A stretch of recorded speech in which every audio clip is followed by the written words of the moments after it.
442, and welcome the prime sponsor, Senator Birdsall. Thank you, Mr. Chair. Thank you, committee, for hearing Senate Bill 442. For the record, my name is Regina Birdsall, State Senator for District 19, which encompasses the towns of Derry, Hampstead, and Windham.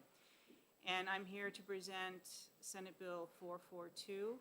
This is a bill brought to me from the Department of Transportation, and this bill requires that the Director of the Division of Motor Vehicles suspend an owner's vehicle registration privileges until there are any unpaid tolls and administrative fees, to make sure that any tolls and administrative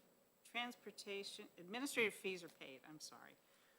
This bill also prevents the owner from transferring the ownership of a vehicle until any unpaid tolls and fees are paid. And I know we did get a letter from an organization that is concerned about that, and I think that's something worth discussing. So with that, I think the DOT is here, and they can answer some of the questions that we had. Thank you, Senator. Any questions from the committee? Okay, hearing none. Next up.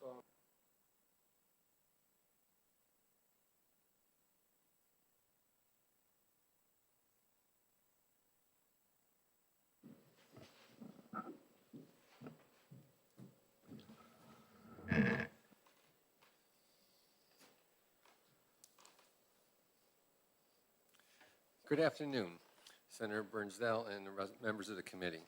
First, I'd like to thank Senator Burnsdell for sponsoring this bill for the DOT. Excuse me, just for the record, if you'd identify yourself. Yeah. All right. I'm sorry, my name is John Corcoran. I'm the Bureau Administrator of Bureau of Turnpikes, the DOT. First, I'd like to go over different ways that they can pay for an Easy Pass. Our goal isn't to put people in suspension. As of right now, there are 3 different prepaid accounts, Easy Pass accounts, customers can attain. One is a standard account, which has got a transponder attached to it. And if you're on an individual account, you get 30% discount. We also have a business account with transponder, and they get a 10% discount. We also have an anonymous account. Some people like to be anonymous, and they just have a transponder assigned to it. We don't know who they are, and they just go through the toll plaza, and we pick them up through their transponder. And that account has 30% discount. Another way customers can pay is through a license plate account. Some people don't want license transponders, so we have a license plate account, and they just register their account through the license plate, and we pick them up through the toll plaza through the license plate. That account has no discount, and it is only used in New Hampshire. Another option we have is after somebody goes through the toll plaza and they didn't have the money to pay the toll, or they've gotten the wrong lane, we have a post-pay account. That is like 7 days after you go through the toll plaza, you can still pay for that toll. There's no fee attached to it. You can go online and pay for it, or you can call the Easy Pass Customer Service Center. For getting into explaining the invoice and violation processing of what we are dealing with, where it leads to DMV hold. As I mentioned before, every customer has a chance to pay the 7-day to pay after they go through the toll plaza. If they don't pay then, they get a first invoice, which is approximately 35 days after they went through the toll plaza. On the first invoice, they have 30 days to pay. They paid a toll, and the processing fee is $1. Typically on the invoice, you can have up to 8 transactions. Right now, we have approximately 40% of the people pay their first invoice. If they don't pay the first invoice, they get a second invoice in the mail.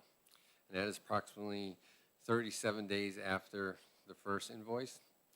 On that invoice, the processing is still, you pay the toll, and you pay $1.50 for the processing fee. On this invoice, we also have sent it out, and we have red color paper. So it sort of stands out to them when they come in the mail to try to get them to pay. On this invoice, we typically get 25% people who pay. If they don't pay the second invoice, they go to a violation notice. And then a violation notice, this is again sent out approximately 37 days after the second invoice if it's unpaid. And they have 30 days to pay, and they paid a toll, and the admin fee goes up to a $25 fee. At this point in time, around 24% pay the violation notice.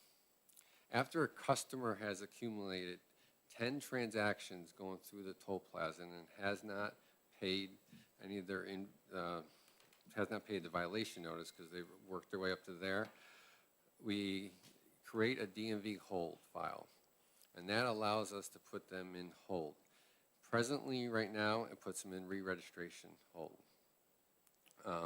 And before we put them in hold, the DOT also sends letters out to these customers, and we encourage them to pay before we put them in the hold. We give them another 30 days to pay. We also give them a reduced rate than what they've seen on the violation notice. It's sort of the admin fees are cut in half. So we're trying to encourage them to pay. We want to take care of this before it goes in DMV hold. That whole process from the first invoice to us sending this letter out is approximately 4 months. So there's time in there to allow the customers to pay. If they don't pay after we're reaching out to them, then we put them in DMV hold. Then DMV sends them a letter and gives them another 30 days to pay. And if they don't pay then their re-registration gets suspended. And that typically is when they re-register their vehicle on their birthday month, they can't register their vehicle. When this happens, they have to pay the Easy Pass tolls, the fees, and also DMV adds a fee onto it. The proposed bill we're encouraging is to change it from re-registration suspension to a registration suspension, so it's more immediate. One of the main reasons is because right now, a typical customer who violates a lot and they just register the vehicle, they can go a whole year before they get this re-registration hold. And then when they get to that point, some of them owe over $1,000 in tolls and over $6,000 in fees. And then they want everything reduced, and they want us to reduce the tolls. By making it more immediate, what we're proposing, it would stop the behavior. After they get the DMV letter, if they don't pay, their registration would be suspended. It doesn't stop them from violating, but at least if the registration is suspended, if they get pulled over, it's more severe than a re-registration. And it happens immediately. The re-registration can happen, sometimes it can happen a month, 3 months, 6 months, 12 months, depends on when the people are re-registering their vehicle. Right now, the DOT is presently handling 105,000 hold files, and that's back since fiscal year 19. Of these hold files, 25,000 of them are in hold. The customers the registration is under re-registration suspension. And of those, the repeat offenders, about 75% of them are the repeat offenders who are just keep going through and they have several hold files. We only put one hold file in hold. We don't continue to put their license plate in hold. We're also dealing with around 70,000 additional customers. We're dealing with 10,000 still writing a letter and working with them, and we still have 70,000 customers that we still have to deal with out of this hold file. Our goal is, we're trying to change the behavior of the customer to get them to come and pay. We want them to pay the toll. That's our big thing, and the fees typically are reduced. We're hoping with this sending out less invoices and stuff and less mailing, it will reduce costs on our side too. That's my testimony. If there's any questions.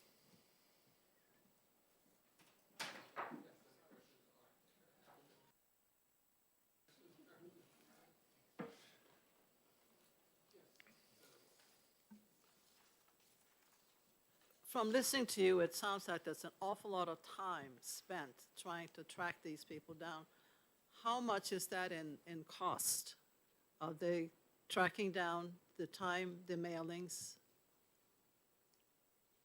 Yes, we track the costs and stuff, and I don't have numbers exactly with me, but I can tell you the costs that of our vendor processing the invoices and the mailing and payments, and our staff doing all that work, and the tolls and the fees that we collect right now, we are in the positive. It's not, we're not losing money on all that.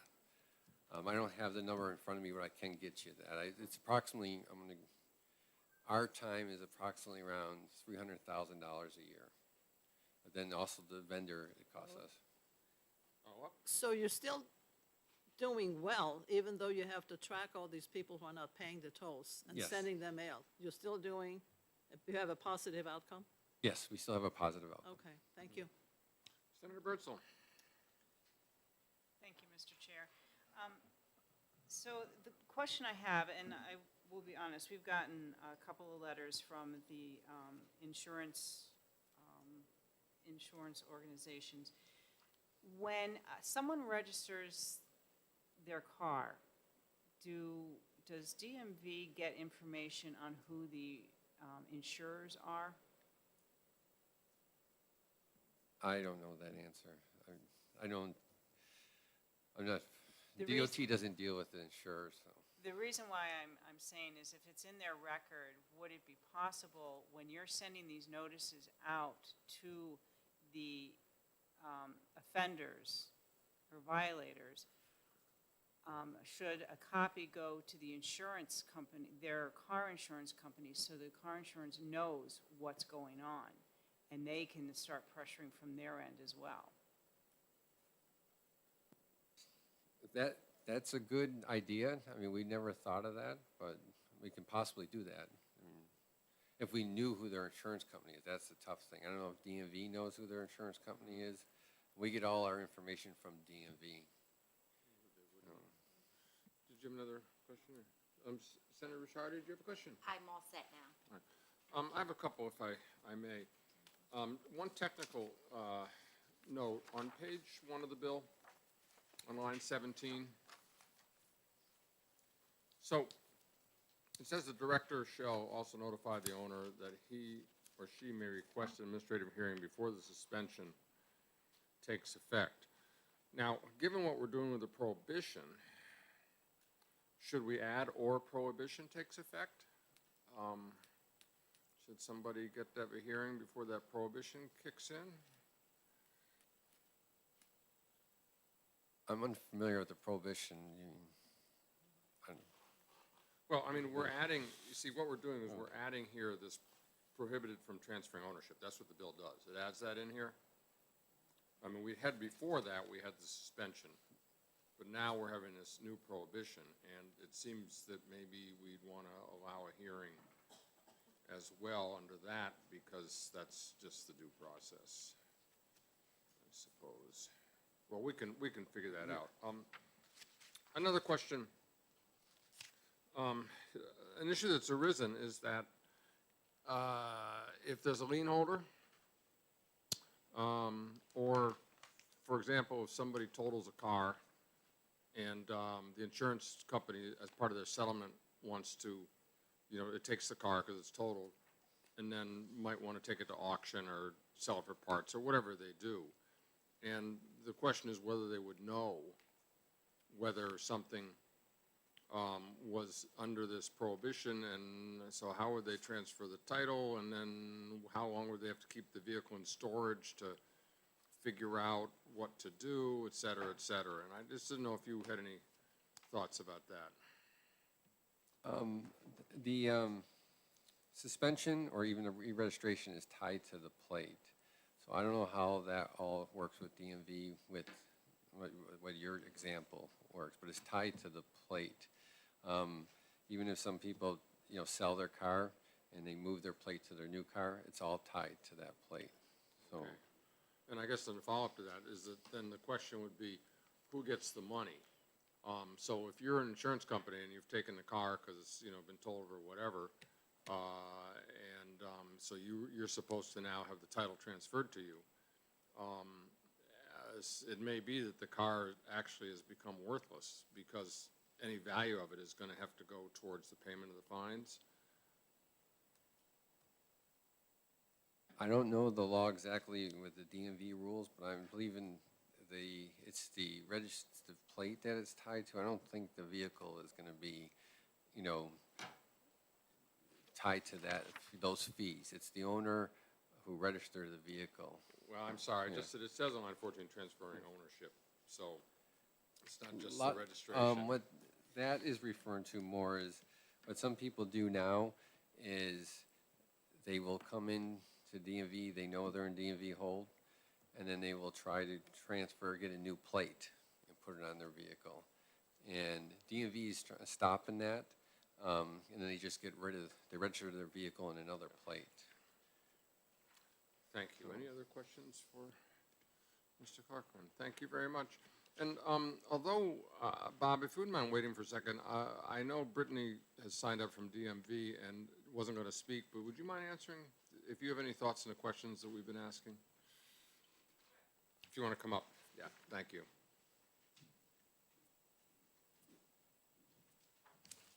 Hello, Brittany Shoup. In regards to the question about insurance information being provided upon registration, no, the insurance information is not captured upon the registration of a vehicle. In regards to the question on adding the prohibition, I think we could look at that and add some language potentially. I think the question you may have been asking is if there's a large sum of money that's owed to DOT, so like $10,000 in toll fees are owed. At DMV, what we do is we hold the registration. We don't collect that $10,000. We say you need to go back to DOT, you need to clear DOT and provide proof of clearance, and then they pay the $50 administrative fee with us and register their vehicle. So my question, maybe I'm just misunderstanding here, the transferring ownership, does that mean you're just selling your car? Transferring ownership? Yeah. If there is a value to the sale, then yeah, selling your vehicle. Whether you decide to sell it for $1, whether you decide to transfer ownership, if there can be monetary values assigned to the transferring ownership, but it is going from person A to person B. So would this then, so the person technically would not be able to sell the car to somebody else until the fines and the tolls were taken care of? Correct. Okay.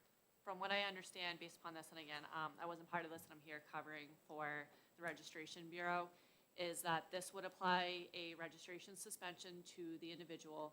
It would apply a suspension to the VIN of the vehicle and apply a suspension to the plate. So nothing can be done with that vehicle or that person until they clear DOT. Thank you. Any committee members have any questions for Brittany? Thanks so much for coming. Absolutely. Appreciate it. Bob Scully.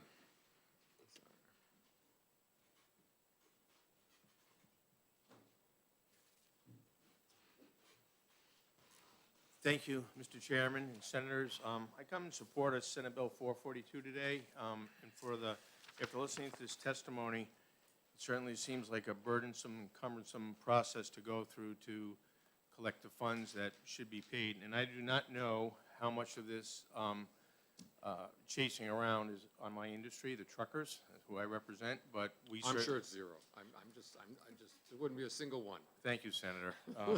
I'm not so sure it's zero. But for my members that do pay what they owe and do have an obligation and are good citizens in New Hampshire, we would like to support this effort to get those that don't, at least I believe the intent of this bill is to make it an easier process to collect the fees, and if you don't pay, you can't drive. So, and if I understand it correctly, then we support Senate Bill 442 and trying to have an even playing field so everybody meets their obligations in the state of New Hampshire, including Thank my you. members. Thank you. Any questions from members of the committee? Thank you all. Thanks for being here. That's all I had signed up. Anybody else wish to speak who didn't sign up? Okay, I will close the hearing on 442.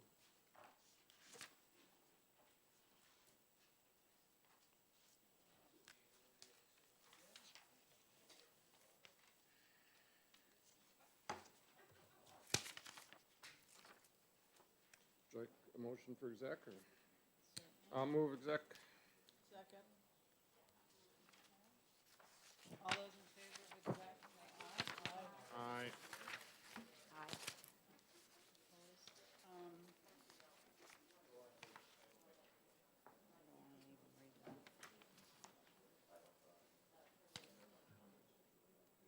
Okay, 349. You're welcome, sorry. Why don't we do 349? I know this is probably kind of a feel-good piece of legislation. We have heard from, a lot of the municipalities already do this. Take in consideration, I know that there was some concern regarding roads that have already been named, like Purple Heart Highway. So if anyone would be interested in an interim study. I'll Please. move interim study. I'll second. Okay. Any discussion? Okay. All those in favor of interim study, say aye. Aye. Opposed? Consent? Senator Sherman moves consent. Is there a second? I'll second. All those in favor of consent, say aye. Aye. Opposed? And I'll take that out, Peter.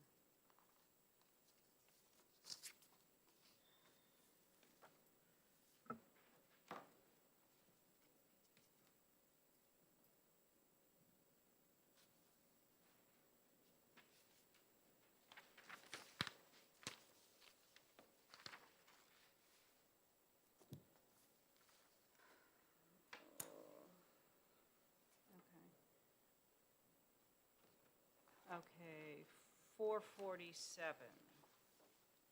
I think you all have an amendment. Senator Waters and I talked about it. I just had some concern where it didn't specify, it said personal property, it did not specify commercial personal property, so I had them add that language in there. And also,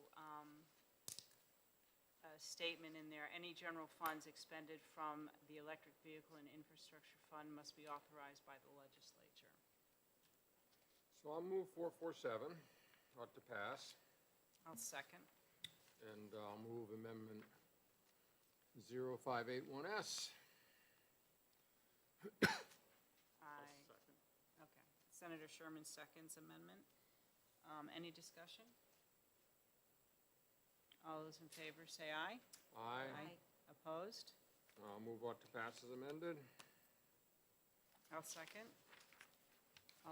Any discussion? All those in favor of ought to pass as amended, say aye. Aye. Opposed? And consent? Consent, I'll second. All those in favor of consent, say aye. Aye. All right. Senator Waters, you want to take this? Sure, thank you.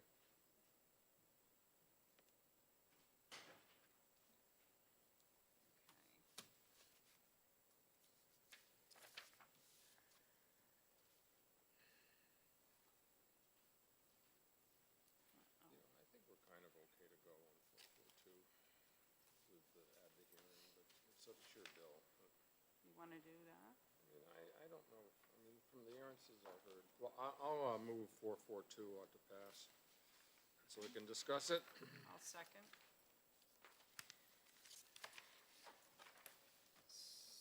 So, Did we want to do a committee? Well, let's talk about it. Okay. what are your thoughts?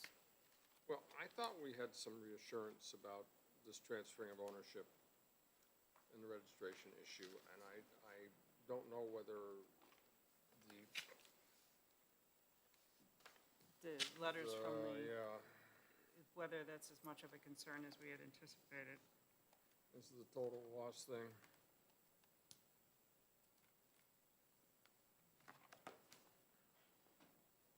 It would be interesting to find out how many total losses we had that were in this predicament. No, I was one of them. But I didn't have the tolls, I'm sorry. You didn't have any I toll think violations. the heart of the letter is on the bottom of page 1, the American Property Casualty Insurance Association. Not only would this slow the processing of the total loss payout to the consumer, but it result in insurers being burdened with additional necessary expenses associated with storing the vehicle, such as, for example, storage fees. I don't know what we can do about this. I mean, we want the state to get us money. I know. And I do think that, I wish that the DMV had the information on insurance. I know that the state doesn't have, No, we don't require insurance. insurance, but for those that do, if we had that information, then at least the state could be forwarding this information to the insurance, because they know, if they know that they're, if anything happens, they're in jeopardy of getting their title, they may be proactive into getting them. Senator Sherman? I just have a question, and maybe it's about the process, but if a car is totaled and the registration is encumbered,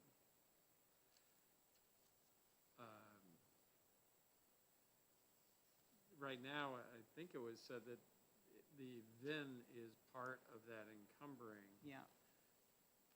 But if the person were able to sell or if the insurance company were able to fulfill their responsibility, but the person was not able to register the new car or the replacement vehicle, wouldn't that be enough to stop them but not hinder the insurance company? Wouldn't they have to, well, not every, most people would want to get rid of the total car first, because you get money from the insurance agent. But what I'm saying is that you could get rid of, it's the registration, this is the only part that really confuses me, is that the registration is really what is encumbered. Now, with the new, on line 14, Yeah, no, we're outside of registration there. That's not what's encumbered. Now, it's the title, basically. The title, not the registration. Because when, if if the insurance company buys your car from you, they're not buying the plate, they're buying The title. the title. They're taking the title.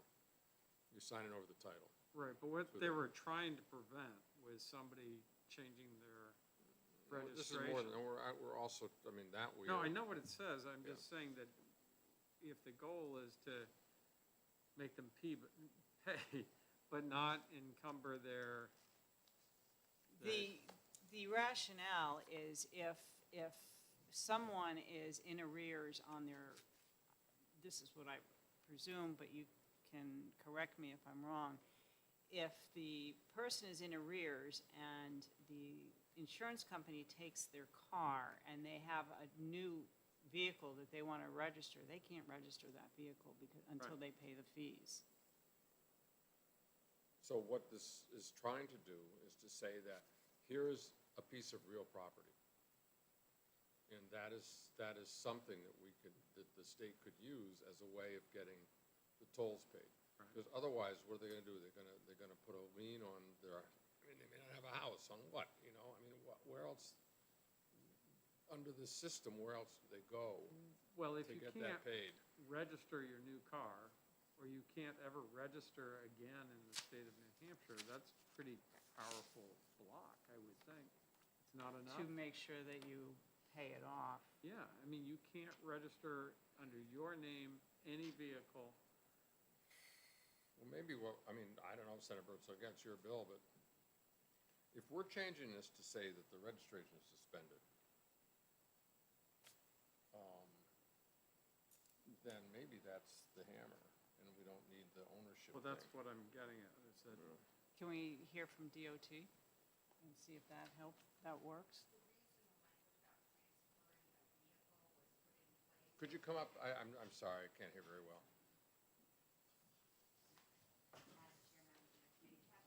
P. Hampson, Senior Hearings Examiner for the Department of Transportation. The reason the language about prohibiting the transfer of ownership of a vehicle was put in place, because we've had several situations where the wife's can't register the car, so she transfers it to the husband, who then turns around and gets a new plate and registers the vehicle. And again, DOT's not paid. Thank you. You're welcome. If I could just address your prior concern, Senator Waters, about the notice where the director is to notify the owner regarding the suspension on line 16 and 17. Instead of the word suspension, we could put in an administrative hearing before the preceding actions take place. Where would we put that? Before Lines Instead of- 16 and 17. preceding actions, Instead of suspension, it would be preceding actions. okay. And then that would cover all the actions listed above. So, if I may, Madam Chair, I get the transfer ownership the way you're describing it. I remember that being discussed. Would it be feasible to put an exception here about lien owners transfer to lien holder or insurance? So they could transfer the vehicle in those cases. They're still responsible for the fines. And right now, you're still doing whatever you can do to collect them. But this way, if we had some language that says that this shall not apply to transfer ownership to lien holder or to insurance company. That would probably cover that concern. And then when the owner goes to register a new vehicle, because the old one was totaled, as Senator Birdsall said, they wouldn't be able to. So, could you, I know we're wordsmithing here, I guess we'd have on line 16, tolls and fees are paid. What would be, this shall not apply to transferring ownership? Prohibition from transferring of ownership. This prohibition of transferring ownership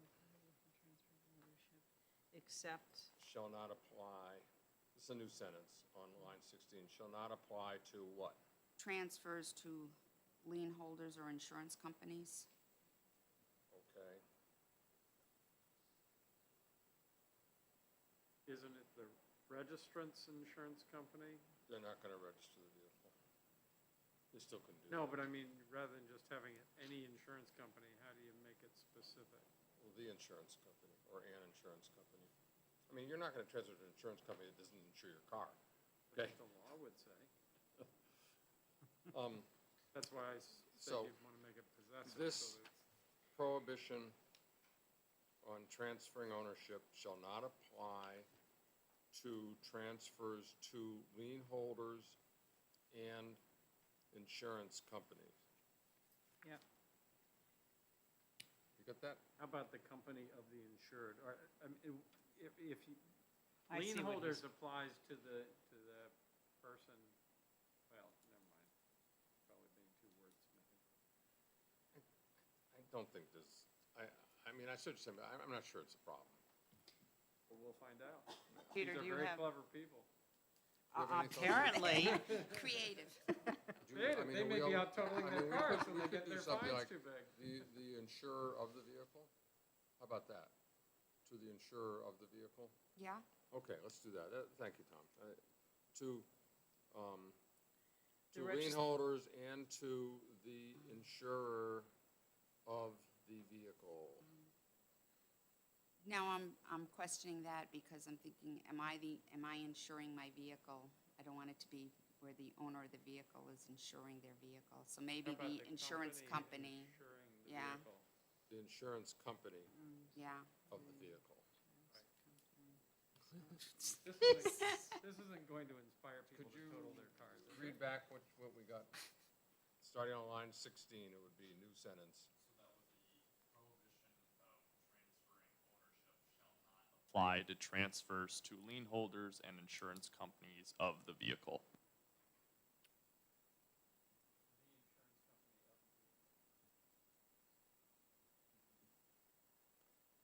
Everybody happy out there? What was the other, wasn't there another change that you had made? Then the other one is, that was suggested on line 17, administrative hearing before the proceeding actions take effect. So I said preceding. Senator Waters, could you repeat that, please? Yeah. So line 17, an administrative hearing before the proceeding Preceding actions take effect. Thank you. And that should be a committee amendment. So I will move the committee amendment. I'll second. It'll be interesting to see this committee I think amendment. we're good. I think we're good. I do too. Okay, so Senator Waters moved the amendment, committee amendment, I seconded. Any discussion? All those in favor say aye. Aye. Opposed? Okay. I'll move to pass amended as amended. Thank you. Senator Waters moves ought to pass as amended. Senator Ward seconded. Any discussion? All those in favor of ought to pass as amended, say aye. Aye. Opposed? Okay. Do we want consent? Sure, move consent. All those in favor of consent, say aye. Aye. Opposed? And I'll take that out. We've got Sharon's amendment I on want to hold on 311. then. I'm All going right. to talk to her tonight. Yeah. We're not going to meet next week, by the way, Okay. but we'll deal with it. We have House bills that we're going to deal with the week after, and we'll do her bill. Are you still thinking about the school bus? Are we good to go on no. that? I have an amendment on it. That Okay. you may recall. I think we're all set on it, but Oh, we already did. 417, 17. I think the amendment dealt with everything everybody had brought up. But it's up to you. This is an FN, right? Yeah. When does it have to be out? Ooh. Oh, March. Oh, all right. Happy St. Patrick's Day. Why don't we discuss it? And we can. Sure. Yeah, that kind. When does it have to be, no, when does it have to be in, they have to be out. Of the first committee. Yeah, it's gonna be the first probably week of March that they have to be out of policy committee. Okay. All right. Well, anyways, oh, by the way, yesterday was a big announcement, a manufacturing company is delivering the first of its vehicle-to-grid buses, school buses. So they are ready to go. I'll send you the article. Okay. Yeah. I still want to look, I think I'm still holding off because I want to look at Michigan and how they're dealing with the weather and the cold. Oh, I'll give some more information about that. You have it or you'll get it? I may find some, if I can find it again, but, I can find it. I have some information. on the duration of charge is affected by cold Yep, on all these. right. Now, that, for the long-haul buses, is more of a concern because the more batteries you have, the heavier, the less storage capacity you have for the luggage and all that. Right. Well, these would not be available, Right. good for the North Country. Well, let me continue. That on school buses, the average route is seldom more than 50 miles or so. So that if the storage capacity on a charge for these buses is 150, 200 miles, that, that will cover your day, and that's even in cold weather. And so then, or you could, after your morning run, you come back in, plug it in for a little while, and send it, and it goes back out. So, part of the thing is just the way school bus routes go, they are internal. And the other thing is that, this won't be all the buses. Right, this is just a pilot, I understand, Yeah, this it's is just a 5 buses. And they'll probably be in Nashua or Manchester or somewhere, or, whatever. So, it's a pilot program, and we get to find out about that stuff. Right. But that's the technical information, is that the routes are smaller, the battery, you don't have to have as long a charge, and by the way, they're gonna be back in the, back somewhere that they could plug in while in between routes, so.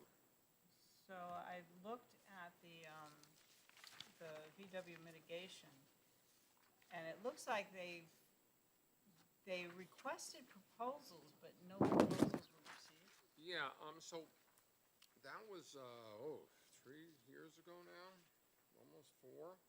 2019. Yeah, and, RFP you to know, be released September 2021. what happened was they put it out there, and, they ran into some of the same problems they ran into with the, vehicle infrastructure. They didn't write a very good RFP. Okay. And, the buses, nobody really bid on it, because they hadn't put it together right. So they just stopped on that. In the meantime, of course, there's more vehicles, more experience with this and so on. And so in working with the DES, they said, we don't want to put out a new RFP. Let's do it this way. We've got the money. This is a better way to get it out there.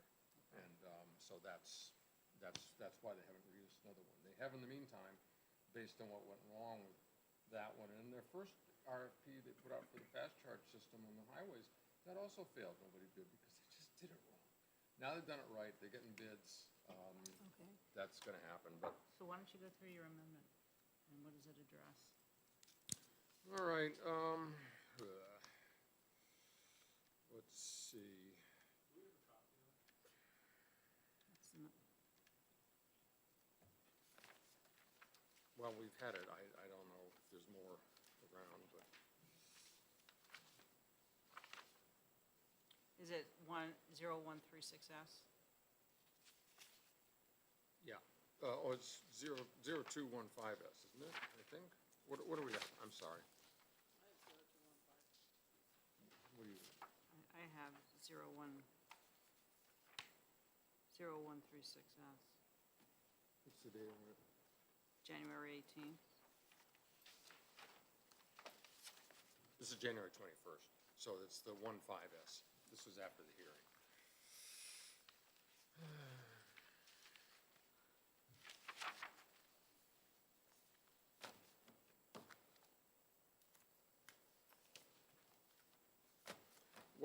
The only real difference here is on page 2. And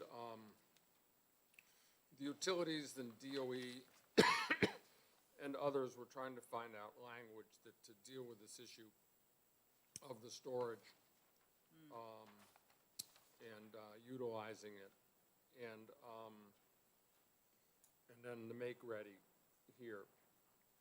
And so that's what it does. It adds that pending review and approval by the Department of Energy, so that they have their say that this is an okay way to do it. And then the make ready, transmission or distribution, and other costs reasonably incurred. It's kind of boilerplate about the make ready work as a recoverable cost. This is what's allowed in general, but we're waiting for more wisdom from the PUC on this. But this is what is the utilities and the DOE agreed was the way to phrase it at this point. Okay, I haven't seen that. Anyways, that's what's new in Do you that's have- basically what's new here. Any other, you had some concerns. Sorry, Senator Rishardi. Thank you. Senator Waters, I'm just Yeah. looking into some of this. After all, the buses carry our most precious resources, our children, and I have some research here in front of me that speaks to the battery in the cold weather. And so this says, I'll read a little bit of it, and I can provide it for you. Outside temperatures affect electric car batteries in the winter months when temperatures fall below 20 degrees. Electric car batteries take a major hit. A study by AAA found that if you use your electric car's heater while driving in cold temperatures, your range can be temporarily cut by as much as 41%. The study of 5 electric vehicles by AAA also found that high temperatures can cut into battery range, but not nearly as much in the cold. But driving range returns to normal in more comfortable temperatures of 70 to 80 degrees. So I guess Yeah. in the colder weather, it can only run about 150 miles on the charge. And will the children be warm in the car? Yeah, yeah. And Thanks for bringing that. That study, there's been a lot of discussion of that study, and I will just say, my car's plugged in over on Green Street right now at the DES charging stations. And in the summertime, I get about 50, 55 miles on a charge. This kind of weather, when 0 or so, I maybe get about 40 on a charge. So there is a diminution. And the heater, there's two things. One is that they're building these battery packs large enough to make sure that even with that drop-off in the winter, you get enough juice. And then secondly, they're moving to a new kind of heater, which these new vehicles will have, where they're using a heat pump instead of, like in our cars now, it's using an element, and you just got to, you're getting an element hot, and running electricity through metal to get it hot takes a lot of energy. So what they're doing is they're moving to a heat pump heater, and that keeps the buses nice and warm. It doesn't have much of a drawdown. But these folks are engineering these buses with all of this in mind. I mean, that's they know this, and that's why they're building them the way they're building them. what about the battery, the lithium?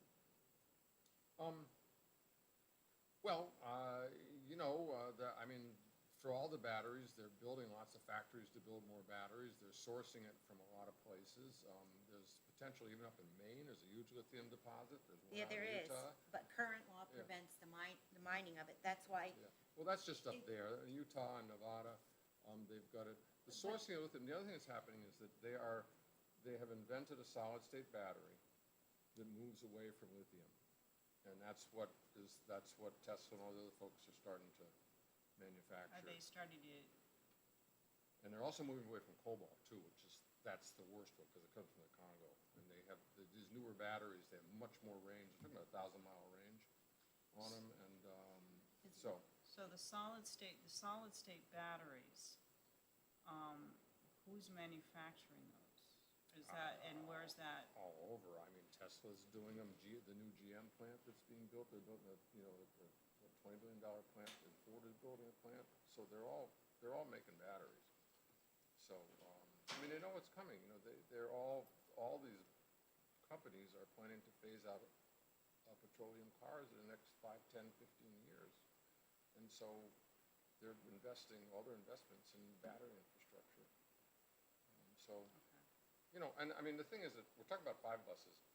They're good buses out there, and they work, and we'll get to answer a lot of these questions. That's why a pilot program is something that makes sense. So talk a little bit about, because I don't have the amendment, so I'm not gonna vote on it today.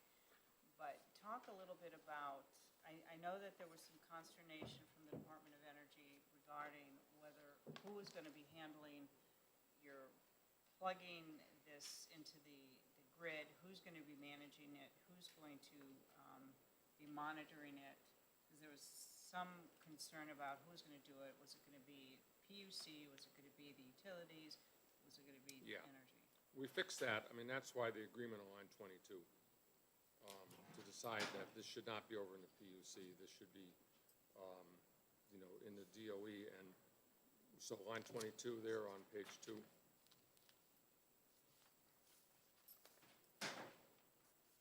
Here you go, colleagues. Page 2? Yeah, page 2, line 22. This is what they agreed with on.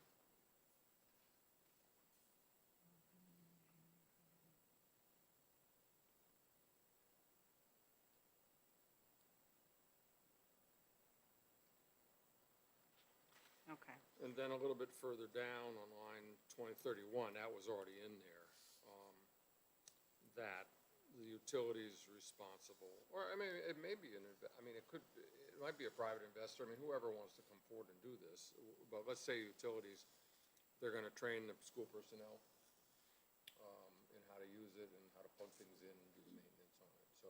So Who's gonna do the training? Because I did read that that's there's the extensive training. utility will provide. Has the utility been aware of this? Have they been told they're gonna? Oh, yeah, they approved all Okay. this, I mean, I worked on those, Okay. they're good with it, so. All right, And this is what's basically being done.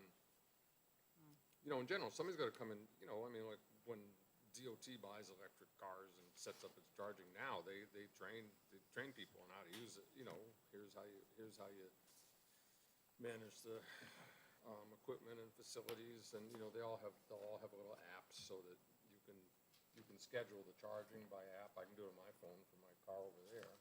You Yep. can schedule the charging and when to charge, when to make sure it's fully charged by the time it's gonna roll in the morning. And,